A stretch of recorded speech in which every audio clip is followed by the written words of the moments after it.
તો આજે આપણી સાથે છે mister Prakashbhai Bhaliya, owner at Swar enterprises. તો પ્રકાશભાઈ, આપણા આજે જે સમાજ છે એના વિકાસ માટેનો તમારો શું વિચાર છે? સમાજના વિકાસ માટે અમે લોકો છેલ્લા 10-15 વર્ષથી કામ કરી રહ્યા છીએ અને પહેલાંના સમાજના વિકાસ કરતાં અત્યારનો વિકાસ ઘણો અમે લોકોએ આગળ ઘણી સારી રીતે અમે લોકો આગળ લઈ જઈ રહીએ છીએ. અને સાથે સાથે ગૌરવભાઈ જે છે એ સ્પોર્ટ્સના માધ્યમથી બી અમારી સાથે જોડાય છે અને કાંઈ બી હોય તો અમે લોકો સાથે વાત કરીએ અને એને કેવી રીતે હજી સારું બનાવીએ એ હિસાબે અમે લોકો પ્રયાસ કરી રહ્યા છીએ. તો આપણે જે આ શ્રી શ્યામ યુવા મંડળ છે, જેમણે આખું આ ક્રિકેટ ટુર્નામેન્ટનું આયોજન કર્યું છે, એમને તમે શું સંદેશ આપશો? શ્રી શ્યામ યુવા મંડળ છેલ્લા કમસે કમ 10 વર્ષથી મેચનું આયોજન કરી રહ્યું છે અને બહુ સ્ટ્રગલ કરી છે એ લોકોએ અને બહુ તકલીફ બી થઈ એને, પણ છેલ્લે ફાઇનલ બધાનો સાથ સહકાર એ લોકોને પાછો મળ્યો છે.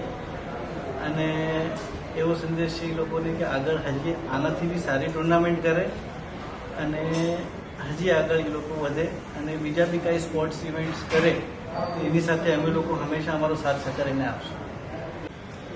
પ્રકાશભાઈ, આપણે જે યુવા કપ 2025 થઈ રહી છે સિઝન 1, એમાં તમારી ટીમનું નામ શું રાખ્યું છે?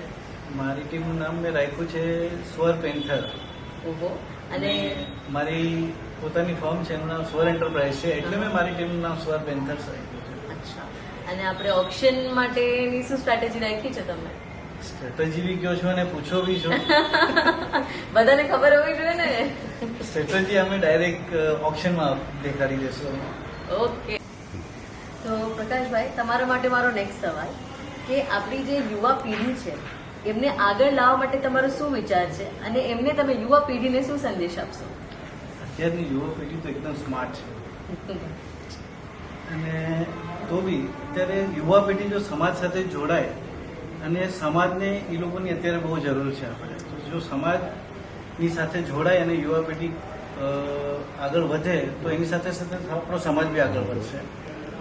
અને બાકી અમે લોકોએ મુંબઈ તરફથી, મુંબઈ જે અમારો સમાજ છે એમાં બી હું ઉપપ્રમુખ તરીકે ભૂમિકા નિભાવું છું. તો એના તરફથી અમારા ઘણા બધા પ્રયાસો ચાલુ હોય છે. એજ્યુકેશન લોન અમે આપીએ છીએ કે યુવા પેઢી આગળ વધે ભણવામાં અને ઘણી બધી વસ્તુ છે જે આપણે યુવા પેઢી માટે બી કરી રહ્યા છીએ. સાથે સાથે અમુક સહાય છે, જે વિધવા સહાય છે, પછી કોઈને એવી મેડિકલ સહાય છે, એવી બધી સહાય બી આપણે લોકો આપી રહ્યા છે.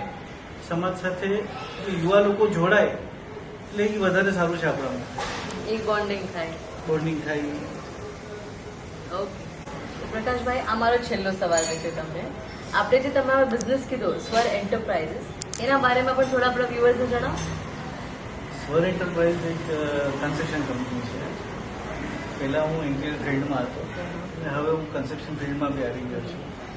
એટલું ગ્રો કર્યું છે. હવે ભગવાનનો સાથ સહકાર હશે તો હજી આપણે આગળ આને લઈ જશું. 100%.